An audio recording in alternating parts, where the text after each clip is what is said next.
মিরপুরের একটি রেস্টুরেন্টের ছাদে বান্ধবীদের নিয়ে জন্মদিন উদযাপন করছিলেন এক তরুণী। কিন্তু জন্মদিনের এই আনন্দঘন মুহূর্তে ঘটে মোবাইল চুরির ঘটনা। জন্মদিন পালন করা তরুণীর নতুন আইফোন 16 প্রো ম্যাক্স চুরি হয়ে যায়। বিশ্বাস করে কোনো বান্ধবীকে তিনি সন্দেহ করেননি, কিন্তু মোবাইলের জন্য কান্নায় ভেঙে পড়েন ভুক্তভোগী তরুণী। উপায়ন্তর না দেখে পুলিশের সাহায্য নেন তিনি। পুলিশ সিসিটিভি ক্যামেরার ফুটেজ পর্যালোচনা করে অবাক হয়ে যায়।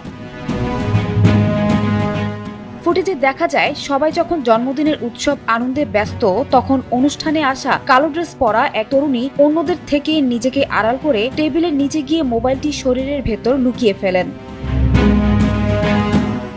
ওই তরুণীর নাম হাফসা আহমেদ। তার বাড়ি গোপালগঞ্জে। সিসিটিভি ফুটেজ থেকে এমন দৃশ্য ধরা পড়ে পুলিশের কাছে। বান্ধবীর জন্মদিনে এসে বান্ধবীর মোবাইল চুরি করার দৃশ্য দেখে অবাক সবাই। শুধু তাই নয়, হাফসা নিজেকে Bangladesh university of professionals BUP এর শিক্ষার্থী বলে পরিচয় দিলেও খোঁজ নিয়ে জানা যায় সে বিশ্ববিদ্যালয়ে তিনি পড়াশোনা করেন না।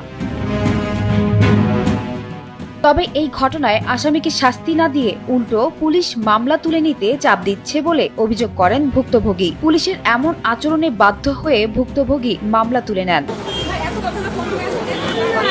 তবে এই ঘটনাটি শুধু একটি চুরির ঘটনা নয়, এটি বন্ধুত্বের বিশ্বাস ভঙ্গ এবং আইনি প্রক্রিয়ার স্বচ্ছতা নিয়েও প্রশ্ন তুলেছে। যখন কাছের মানুষই এমন বিশ্বাসঘাতকতা করে, তখন সমাজের এই অবক্ষয় সবাইকে নতুন করে ভাবতে শেখায়।